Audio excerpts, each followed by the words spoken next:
Well, if there is one thing that I have noticed when creating my own world in The Sims 3 Create a World and also building out these lots, it's that sometimes I get an idea while I'm in the middle of it and then it just completely adds on to my workload.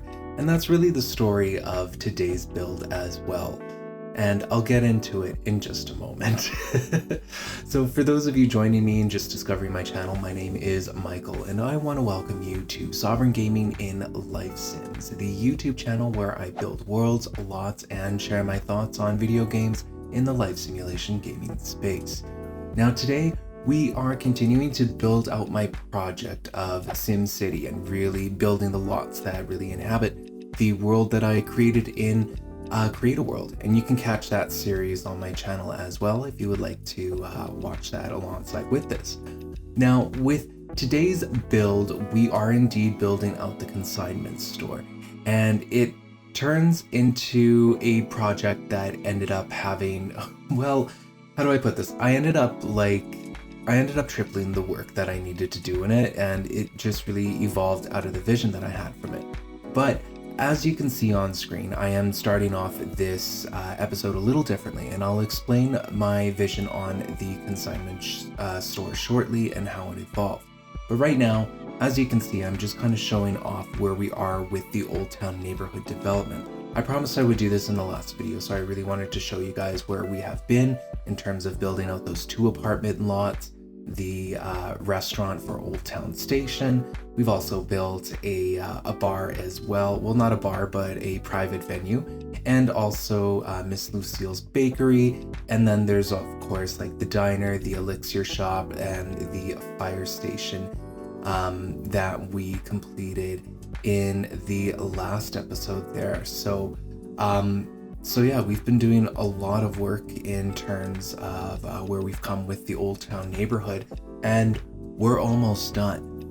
After building out this consignment store just kind of on the corner, and I do apologize because I grabbed these screenshots after I had after I had built it out, so there's some spoilers into how it turns out.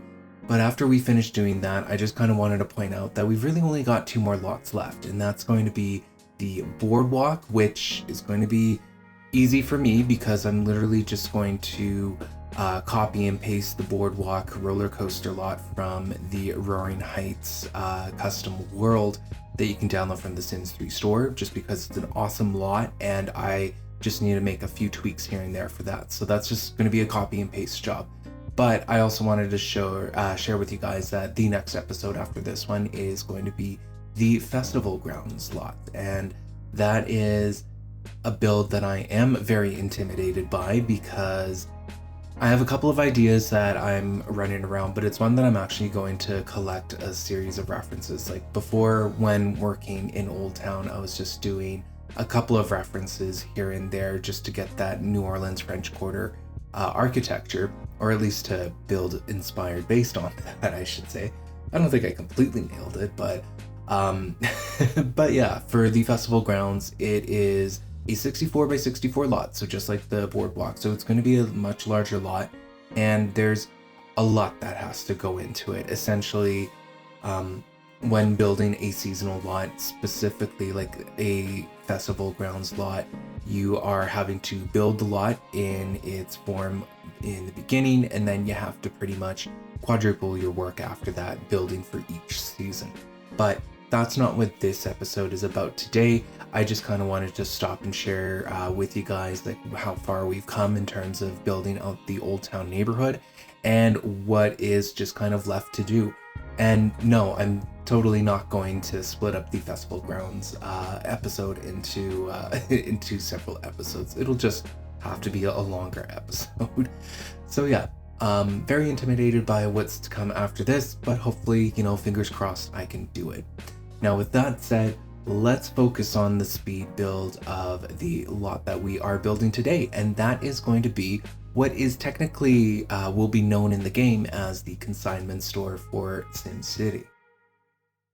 So yeah, again, firstly, I apologize for sort of giving away how the build turned out in the beginning, but I'm also going to take another moment to apologize as well. You see, there were some terrain issues that I had to work with on this lot, much more significantly than in previous builds. For some reason, like the slope on the road just kind of it really wasn't cooperating like the other one did in the first apartment build that I did in Oldtown. But the reason why I'm apologizing for it is only because I originally just wanted to start the build for the consignment store just as an experiment to just kind of see, just to check a little something on the gameplay, and I ended up having to work with it a lot more intensely than I thought. So unfortunately, we kind of like missed a little bit of gameplay in terms of just me experimenting around with the terrain there.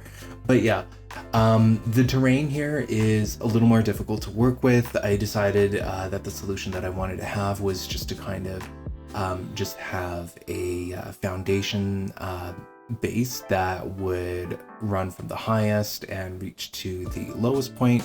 That is usually my go-to when it comes to dealing with terrain difficulties like this.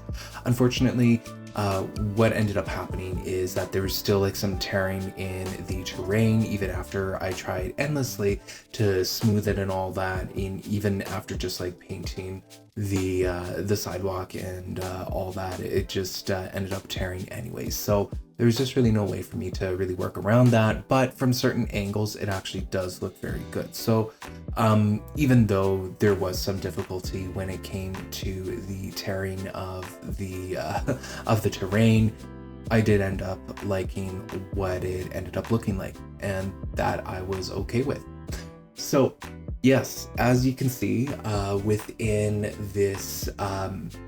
this consignment store, it's not your typical consignment store here.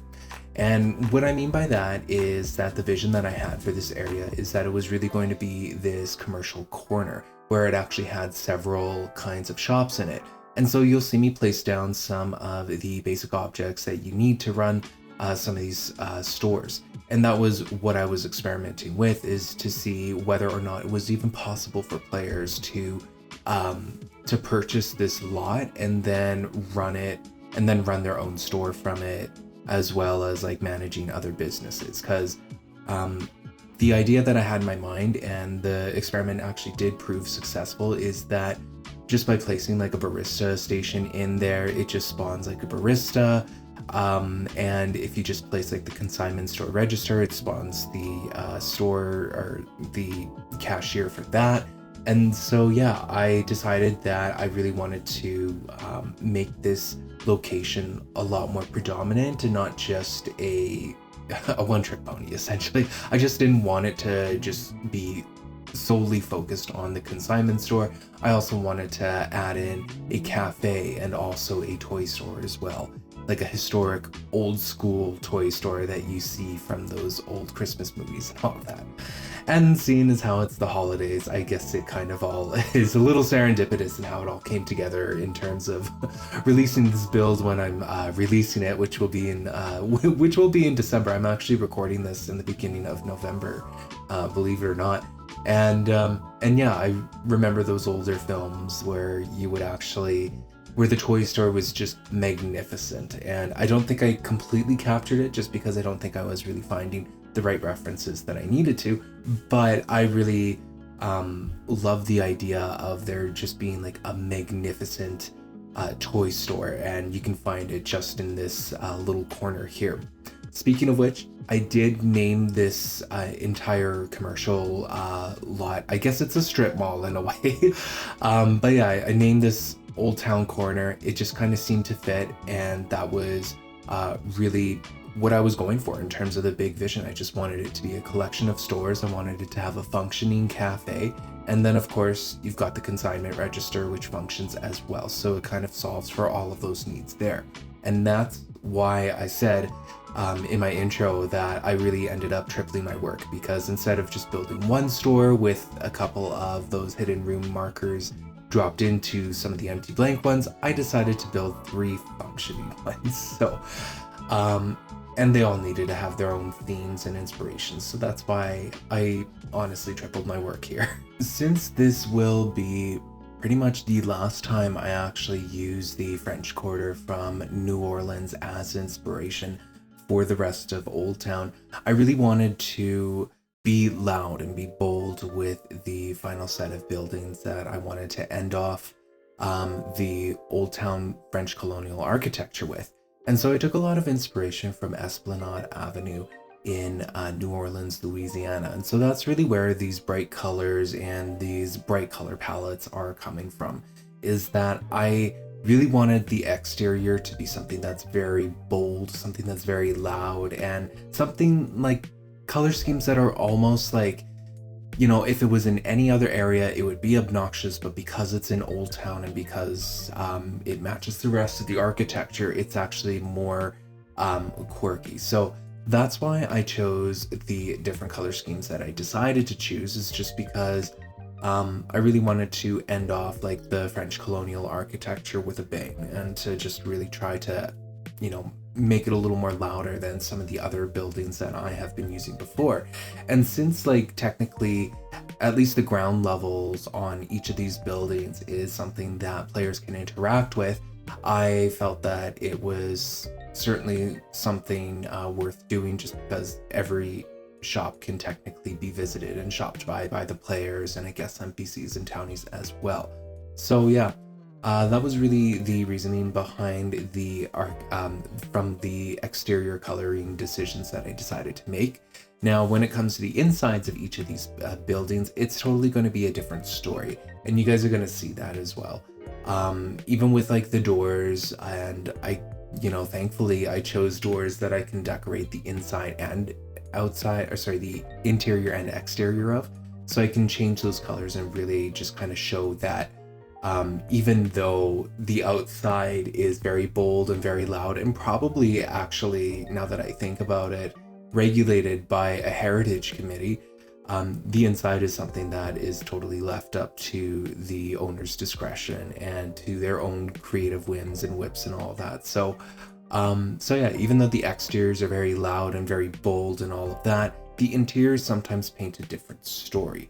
And I really felt that that kind of juxtaposition was something that is reflective of real life. Like, just because you have a heritage community or a heritage committee or a city that regulates that your heritage building has to be painted a certain way, they may not have necessarily all of the power to really dictate what you put inside of it as well. So that was kind of a bit of the story in terms of the architecture that I wanted to share here.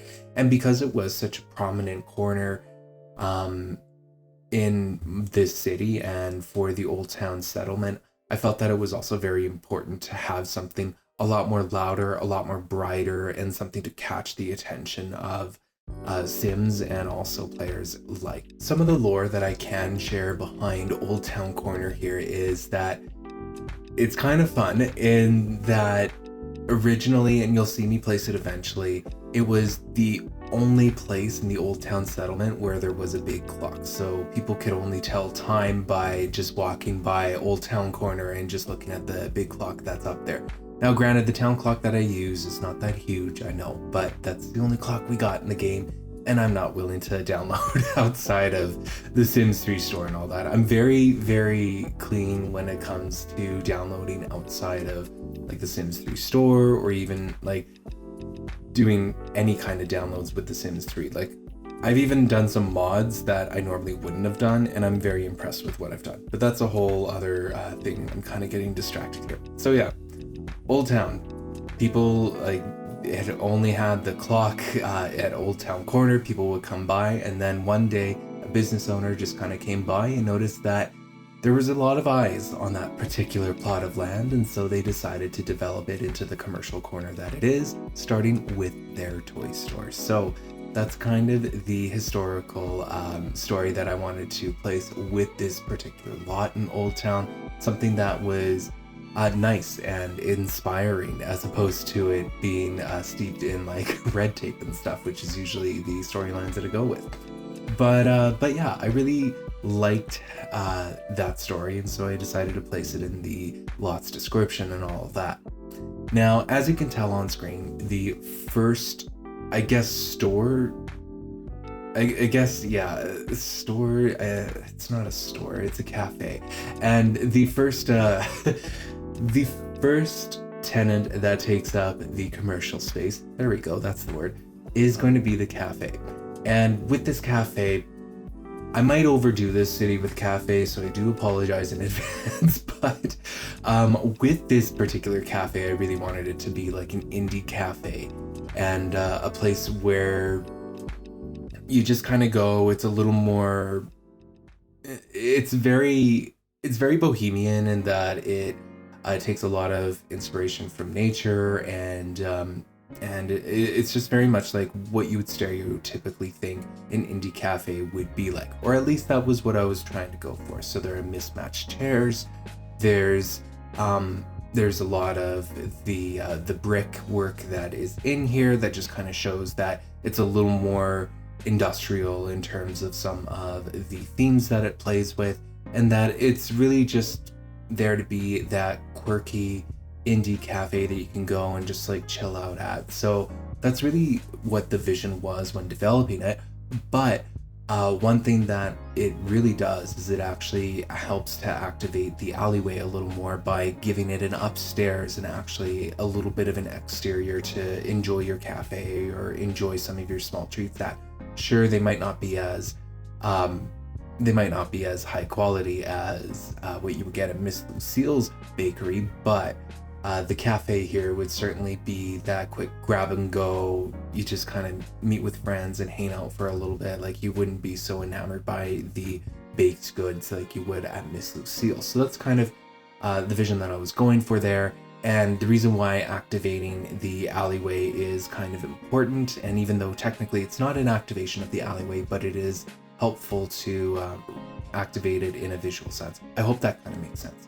But the reason why I felt that that was important is because I feel like alleyways, activated alleyways are certainly underrated.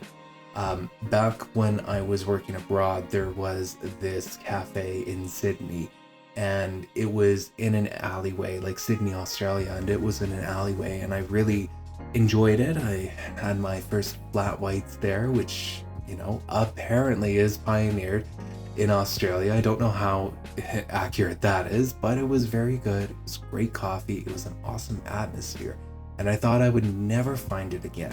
Well, lo and behold, another opportunity came where I was able to get back to Sydney, Australia, and just by wandering the streets yet again, I found the very same cafe. So I was very impressed with myself.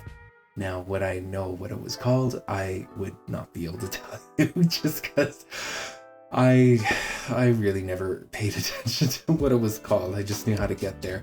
But yeah, it was right downtown. It was nearby Botany Bay and all that. So, and it was in an alleyway, and it left a really good impression on me. And even though this isn't based off of that cafe specifically, I really wanted to capture that feeling, as in your Sims could wander down an alleyway and come across a cafe. And in this case, they can look at the cafe. They won't actually be able to activate it. And also, it helps to make the alleyway or the laneway make more sense. As you've noticed with all of my builds with Oldtown on this block, starting with the diner, I have been adding in that alleyway to just kind of collect garbage and all of that. And I really wanted to kind of try to make it make a little more sense. And I felt like the perfect opportunity was on this corner lot, because I can have the commercial block here really be built to tailor towards two sides on this corner, being the north side and then also the east side as well, facing the train tunnels. So that's what I ended up doing towards the end. And I really wanted an entryway into that alleyway that would, quote unquote, connect with the other alleyways behind the other buildings, to actually give a proper entrance to it, that you could theoretically or imaginatively think of a dump truck that would actually go through and collect the garbage and whatnot. So yeah, that was a big part of why this lot took the shape that it did is just because I really wanted to make sure that the other alleyways for all the other lots in Oldtown made sense for this block. By the way, don't mean to break the fourth wall here, but if you notice that this video is going by a lot faster than my other ones, you would be absolutely correct. Normally I just do it at 400% in terms of speed. This time it's 800% because this build, for some reason, it just took me a long time. I think that you'll kind of notice that I'm just busy searching for objects that I'm looking for and all that, which was kind of annoying. Like, there really desperately needed to be a search bar because I can't tell you how many times I've had to spend way too much time trying to find boxes and crates and all that when I could just search it up. Now, I know that there's a mod out there that can open up a search bar for me. I think it's like a UI mod of some kind, but I'm very careful, like I mentioned before, about experimenting with mods and such. Like, I enjoyed the NROS mod. I think that that's great. And there was also another mod that I downloaded that allows you to take university and get a degree just by doing it online, which I thought was brilliantly done, and it worked for me. But I really I'm reluctant to grab a mod and then, face the worst case scenario of it completely killing my game and crashing all of my progress. So, you know what? I'm fine with not having that search, but it would be something I would absolutely need in future life simulation games. And I think that it's certainly in there in Life by You. So I'm very excited for that feature when it does come out. And speaking of Life by You, I will likely continue to build this series even after Life by You's release. So if you have been enjoying the series so far and you've been liking how this whole city has just been coming alive lot by lot, well, don't worry, I will be ending off this series properly, and that might not be for a while because I'm just kind of looking into the future here and there's a lot of lots to build.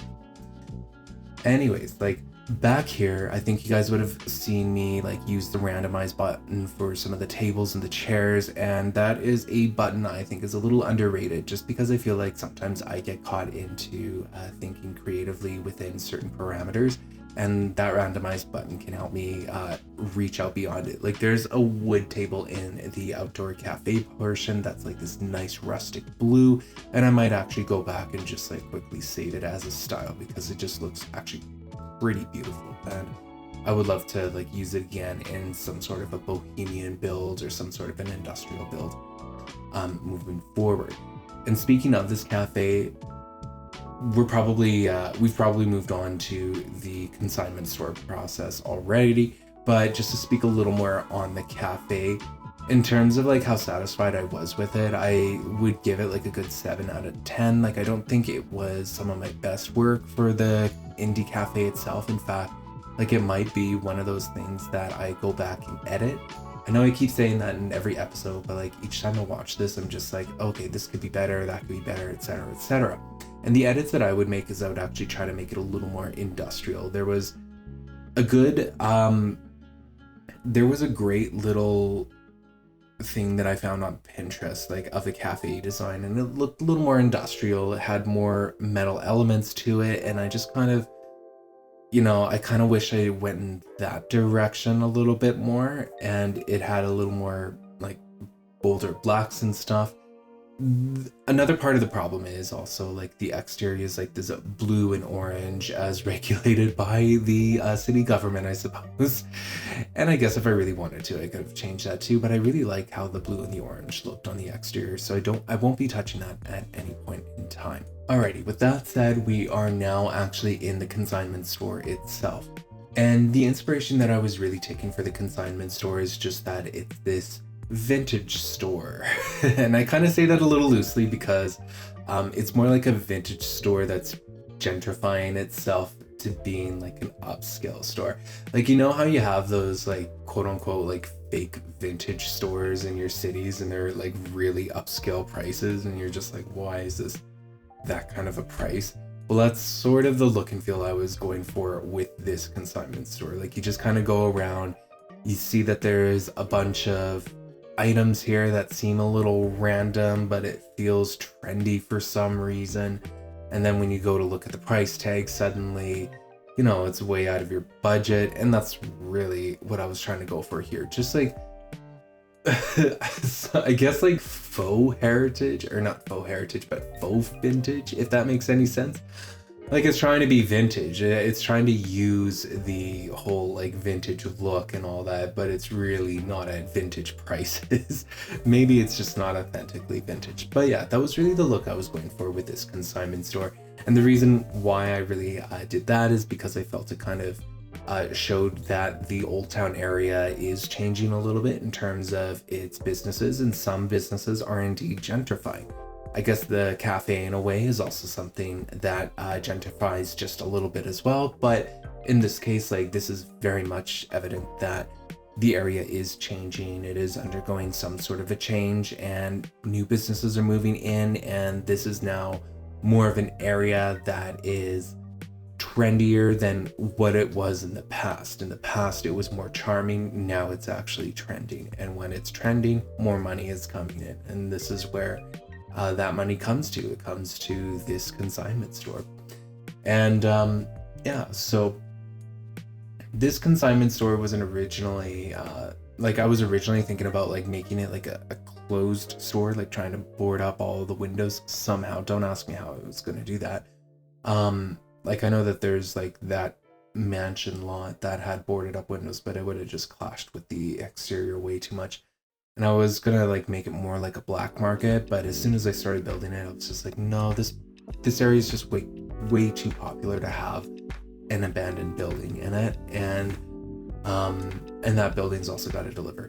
And so yeah, the unique thing about the consignment store is that it does have a back entrance into the alleyway, and that's kind of where the black market idea was coming from. And I actually left it in there, in that like this store would receive orders, but it would come through the back, like where the customers would know. And maybe like back in the day, that was where a lot of the black market items would have came in, is like through the back and not through the front. So you could sell like that alcohol during the alcohol prohibition and whatnot. Another cool thing about this store is that I decided to make it 2 levels, just kind of like the cafe. And when it came to the second level, and I sort of hate doing this, but it was more like a dummy level. Like I just kind of built it just to decorate it. And I decorated it to just kind of give that feel that they've got some vintage clothes that are being sold there. It's just kind of like, it kind of represents like, you know, when you have those trendier stores that just kind of pop up in the middle of your city and they're just kind of selling everything and you're not too sure like what you're going to find there. This is one of those cases where they sell a little bit of everything. They've got some furniture, they've got some worldly furniture pieces as well. And then when you go upstairs, there's some seemingly random clothes. Like they're just playing, like they're just trying to make a profit off of a bohemian vintage style than they are authentically that style. And, you know, in the same kind of breath, you can possibly say that the same thing's being done at the cafe next door, but this is really the direction that I wanted to go with for the consignment store itself. Out of all of the stores that I built in the Oldtown corner, I think that the vintage store is actually the one that I probably wouldn't edit at all. I actually really liked how it turned out, and those ceiling lights or bands that I used I thought were pretty great. As you've noticed probably, there are certain pieces of furniture that I have used throughout each of these builds, and that is because I am looking for some sort of cohesion throughout the Oldtown neighborhood, and that does include that specific fireplace that I keep using from the high tea set from the Sims 3 store. It also includes that ceiling fan light that I've used throughout, like in the apartment builds and throughout here as well, and even the outdoor lights as well, being those specific sconces. So yeah, there are certainly architectural elements that I've just purposely kept the same throughout this neighborhood, and that's really because I want this to feel like a conglomeration of buildings, not like individuals, like buildings that are so individual that they actually don't fit cohesively either. All right, so we're gonna get into the toy store here, and with the toy store, okay, I have a conspiracy that I would like to share with you guys when it comes to The Sims 3. I hope you're ready for it. So I have a theory here, an unfounded conspiracy theory, a suspicion even, something that is complete hearsay. But I'm gonna share it with you on video anyways, because we all know that sharing thoughts like this doesn't get you in trouble, right? Anyways, so my theory here is that there was an open for business style expansion pack in the works at the very least with the Sims 3 franchise. And then it probably got kiboshed, which led to the Sims 3 store being flooded with different lots that really play upon those open for business themes. Now, the reason why I think that's a theory, or I think that's plausible, is that we have this register, and the Midnight Hollow world itself is just like all about running your own business. There's a toy store lot with that. There's also a couple of other lots. It came with shelves and rugs that you place objects on and you can sell them. And yeah, it also came with a specific door that you had to use for your business in order to set hours and such, which I do end up adding into the toy store at the very end here, because I read a guide and I realized that I probably needed that. Unfortunately, like, I didn't experiment afterwards, so I don't know if it's actually going to work as a proper toy store, but whatever. The toy store is there. Anyways, yeah, so my theory is just that, like, EA at the time was probably in the middle of developing some sort of an open for business rendition for the Sims 3 franchise, and then it got canceled in the middle of it, leading to all of these items here and these lots. And also, like, there's that movie theater lot as well, which has that ticketing machine that is pretty much a carbon copy of what you would use in open for business from the Sims 2 if you wanted to charge Sims for being at a lot. So yeah, that's my theory there. That's my conspiracy theory on it, is that the reason why we have all of these open for business like items is because it was from a kibosh expansion pack while they're in the middle of development. And I'm sticking to it. I'm very thankful that these items are actually available here, because it does open up for a lot of gameplay, but it also explains why there isn't a whole lot of good UI or a lot of great it just feels kind of broken in a lot of ways, and it's kind of hard to explain because functionally they actually do function pretty well for what they are. But yeah, there seems to be like there's a missing gameplay element, like some sort of a business manager UI menu or something. And yeah, that is my conspiracy theory there. I hope you guys enjoyed it. But yeah, in the middle of building the toy store, I realized that I had the wrong doors, so I had to replace those doors, and they look ugly, but I think that I needed to have them. I'm not even too sure if I needed to have all of them, but yeah, when you click on those doors, you can name your own business, you can set your own hours and all of that. And my number one thing was making sure that this lot was functional.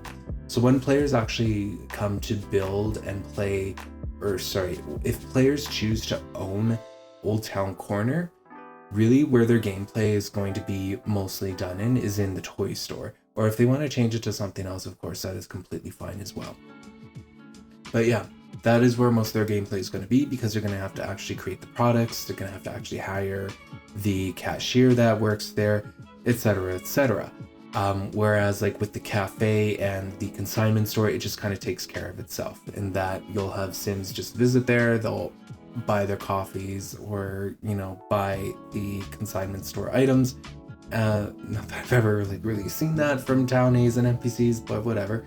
But yeah, those businesses just take care of themselves because they're managed by objects, not necessarily by players. Whereas this toy store would actually have to be managed by a player. If not, it is an open retail space for any kind of player to take advantage of, and I think that I've set up the players with the appropriate objects and requirements needed to actually remake this space into something special that they would rather have instead of the toy store. But I like the toy store idea just because A, it's the holiday season, and B, I feel like a toy store is like old enough to make sense for the Oldtown neighborhood. I will say that at the end of the day, I did like how the toy store did turn out, even though it was a bit of a challenge just to make sure that the business requirements were there. In terms of style and everything, like there's something that I might need to change about it. I'm gonna have to like really take a fresh look at this one because I'm not too sure what I would change, but it just doesn't feel that impactful. That's okay. Not everything has to be a 10 out of 10, I suppose. Well, what's coming up next after this, and I did mention it in the beginning of the video, is that we really only have 2 lots left before we finish up the Oldtown neighborhood. And what comes after Oldtown? Well, we're gonna move into the government plaza area, and we're gonna be starting to do some work there. There are more rabbit holes and more rabbit hole careers that I really want to add in, so I'm very excited to get those added in. But before we actually get to that area, there's a couple of lots that I want to stop in before then, but we're not even close there yet. What's really next on the to-do list is going to be that seasonal lot. And as I say this, as I record this and all of that, I'm actually collecting a bunch of references just kind of as we speak, because I'm very intimidated by this seasonal lot, since I really want to kind of make it like some sort of a Renaissance fair castle thing, plus it needs to be seasonal and all of that. So yeah, there's a lot of work to be done, and I'm only sharing that vision with you guys because, please note it could change as I actually get to building it and actually get to collecting my references and all that, but that's kind of the idea that I had going forward. Anyways, that's gonna about do it for this episode. I'm sure that the tours are playing just kind of as I speak here, so please stick around for that, as I am indeed getting a little bit better when it comes to touring the lots and neighborhoods and showing off what we've done in the episode for the day. Anyways, I just wanted to take a moment to thank you for watching, and if you've enjoyed this series, if you've been enjoying this build, then feel free to like this video and consider subscribing if you haven't already. There are so many more lots coming up, and I'm very excited to build them with you guys and to continue doing this little project with you all. Anyways, thank you again for watching, and I hope you have yourself a wonderful day.